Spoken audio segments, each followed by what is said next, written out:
Rate आ जाएगा 4%। अब अगला क्वेश्चन लगाइए।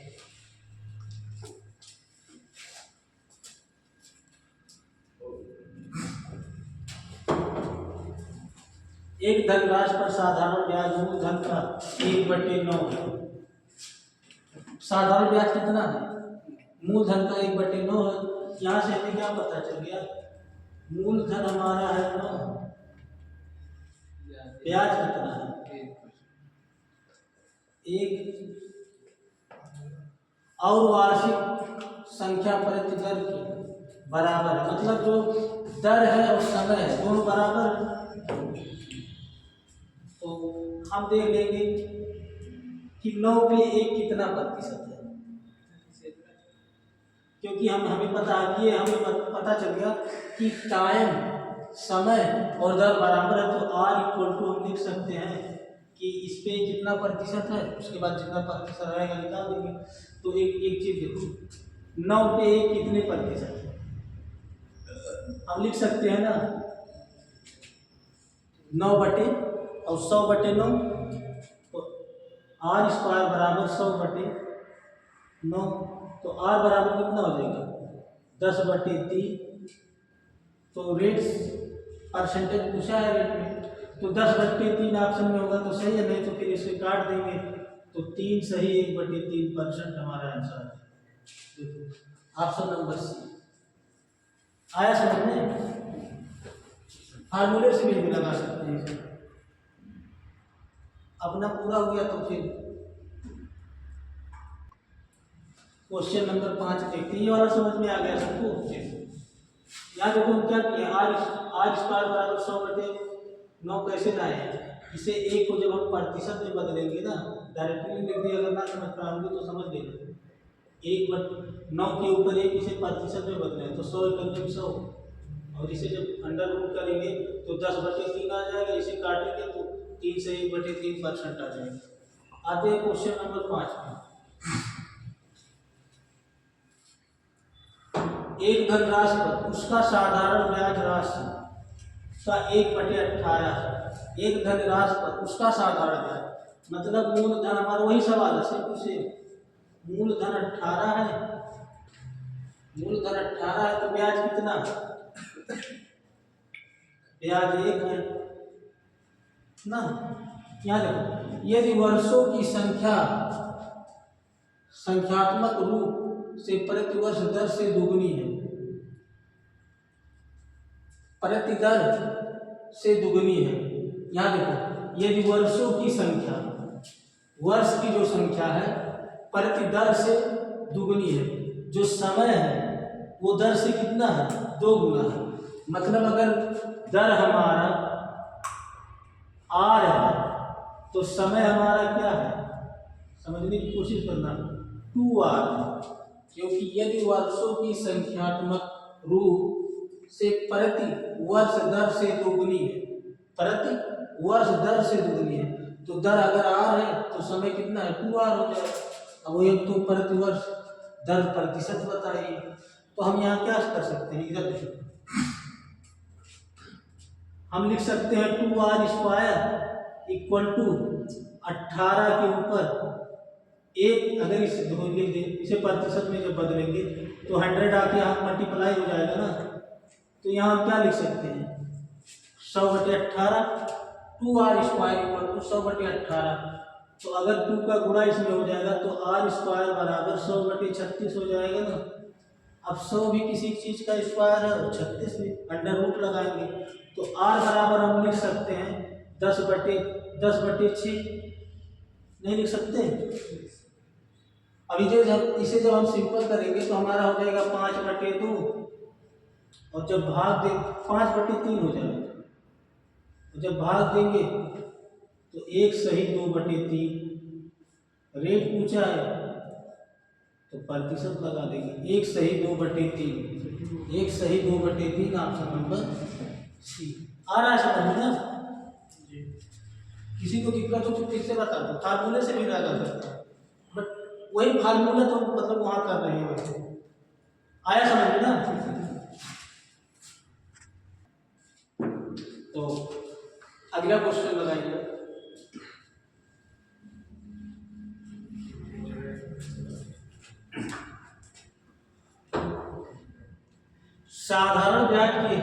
किस प्रतिवर्ष दर पर 10 वर्षों के लिए धन की एक निश्चित राशि पर ब्याज उसके मिश्र धन का 2/5वां हिस्सा हो जाता है। तो देखो यहाँ मिश्र धन दिया है ना, ब्याज उसके मिश्र धन का 2/5वां हिस्सा हो जा रहा है। मतलब मिश्र धन हमारा क्या है यहाँ पे 5। अब की बार पता चला ब्याज कितना है, ब्याज हमारा है। तो एक चीज बताओ, मिश्र धन किसे कहते हैं, मूलधन प्लस ब्याज। तो मिश्र धन अगर 5 है तो ब्याज 2 है, तो मूलधन कितना हो जाएगा, मूलधन 3 हो जाएगा। अब हम निकाल सकते हैं मूलधन पे ब्याज कितना प्रतिशत है, 10 वर्षों में हुआ है ना। मूलधन पे ब्याज 2 है, तो मूलधन पे ब्याज अगर 2 है तो हम यहाँ लिख देंगे 3 × 100। वैसे प्रतिशत में बदल रहे हैं ना, तो अगर प्रतिशत में बदलेंगे और लिखा है हमारा क्या, कितने वर्षों में, 10 वर्षों में। तो यहाँ हमारा 10 वर्षों का ब्याज आ जाएगा 2/3 × 100, 10 वर्षों का आ जाएगा। हमें 1 वर्ष का दर बताना है ना, तो बटे 10 कर दे रहे हैं। तो 0 से 0 कैंसिल, और उसके बाद 10 दूनी 20, और 20 को अगर हम 3 से डिवाइड करते हैं तो हमारा हो जाएगा 6×3 = 18, 2/3%। 6 सही 2/3%, ऑप्शन नंबर बी। आया समझ में? तो लगा लीजिए।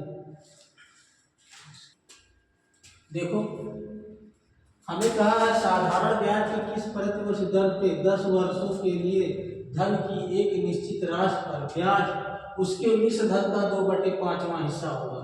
तो हमें पता है कि मिश्र धन का 2/5 मतलब मिश्र धन जो है 5 है तो ब्याज कितना है 2। मिश्र धन 5 है तो ब्याज 2 है। हमें पता है मूलधन प्लस ब्याज क्या होता है, मिश्र धन।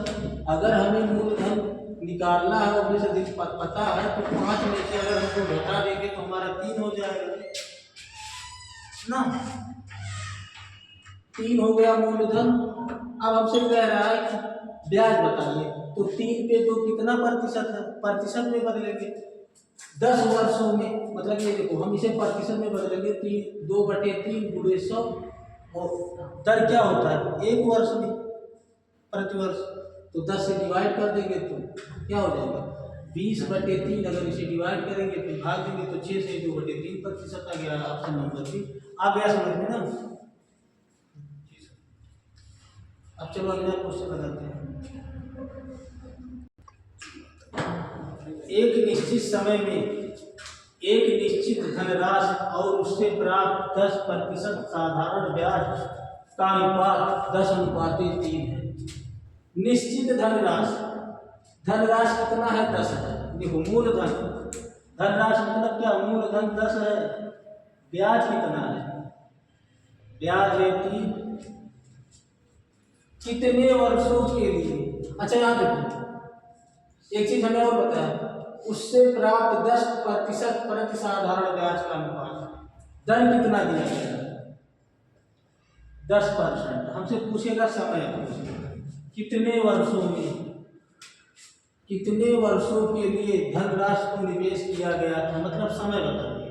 तो एक चीज बताओ 10 पे 3 कितना प्रतिशत है, हम निकाल दिए, यहाँ से 30% आ गया ना, 30% हमें ब्याज है। और हमें पता है कि 10% पर एक साल में कितना लग रहा है 10%। हमारे पास ब्याज कितना मिला 30% है।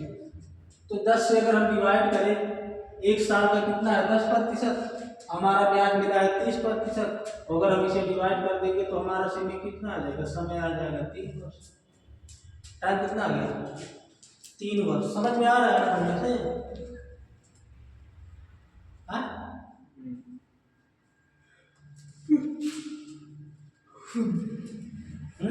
जी सर आ गया।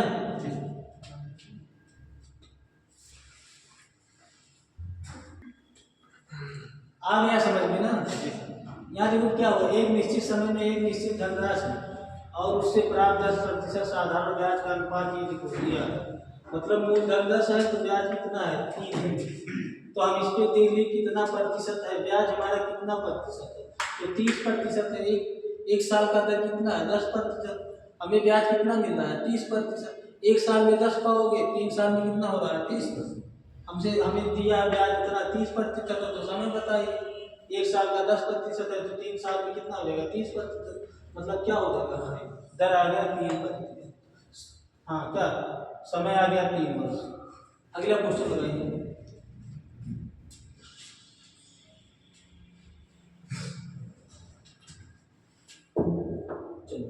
साधारण ब्याज की दर से निश्चित अवधि के लिए मूलधन और मिश्र धन का अनुपात 4:5 है।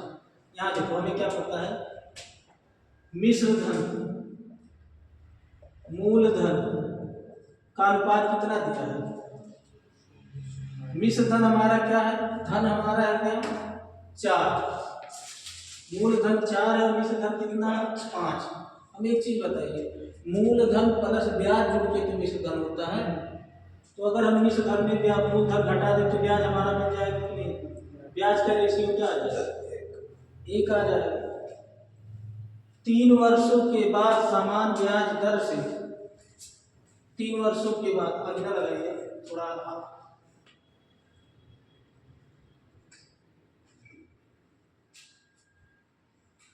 और नीचे और थोड़ा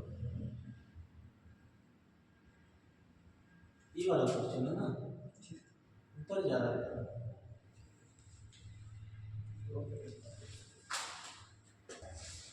इसके बाद क्या कह रहा है कि मूलधन और मिश्र धन का अनुपात 5:7 हो जाता है। ब्याज की दर बताइए, मतलब 3 वर्ष बाद, पहले ये था, इसके बाद कह रहा है 3 वर्षों के बाद 5:7 हो जाता है। तो हम यहाँ फिर से लिख दे रहे हैं कि ब्याज में क्यों, देखो फिर क्या है, मूलधन हमारा क्या हो रहा है 5 और मिश्र धन क्या हो जा रहा है 7। तो यहाँ से ब्याज क्या मिल जाएगा 2। 3 वर्षों के बाद ये हो रहा है। तो मूल, अब यहाँ देखो हमसे क्या पूछा है, ब्याज की दर क्या है। तो हमारा एक चीज देखो 3 वर्षों के बाद ये हो रहा है ना, तो हम 5 पे 2 निकाल देते हैं कितना प्रतिशत। यहाँ देखो 4 पे 1 कितना प्रतिशत है हमारा क्या पता चल गया, 4 पे 1 25%। अब यहाँ एक चीज देखो, बंद करो, कट जाइए, सॉरी।